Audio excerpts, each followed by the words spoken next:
ভাই এমন এমন সময় কাউকে নিয়ে ট্রোল করা হয়, যেমন আমরা শুভমান গিলকে ট্রোল করতে দেখেছি সোশ্যাল মিডিয়ায়। কত মানুষ ট্রোল করেছে, বিশেষ করে সঞ্জু স্যামসন ফ্যানেরা ট্রোল করেছে।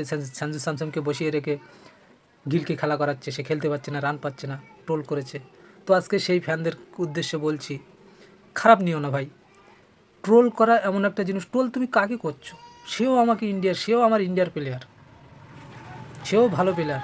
যে ফ্যান হও বলে তাকে খারাপ প্লেয়ার করে দিচ্ছ, এটা নয়।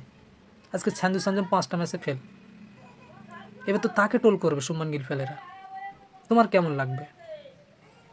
তো ট্রোল করা সব থেকে সর্বপ্রথম কথা হচ্ছে ট্রোল করা বন্ধ করতে হবে। কারণ সবাই আমাদের ইন্ডিয়ার প্লেয়ার, সবাই ভালো, সবাইকে সুযোগ দেওয়া দরকার। ফার্স্টে ওকে দিয়েছে, হয়নি, একে দিয়েছে, এ হয়নি, আবার অন্যজনকে দেওয়া হবে। তা ট্রোল করা বন্ধ করতে হবে। অফ ফর্ম সবারই যেতে পারে, ট্রোল করো না কাউকে। সর্বপ্রথম তুমি কাকে করবে? সে তুমি ভারতীয় প্লেয়ার, ভারতের খেলোয়াড়, সে তো বাইরের প্লেয়ার না যে তাকে তুমি ট্রোল করছো।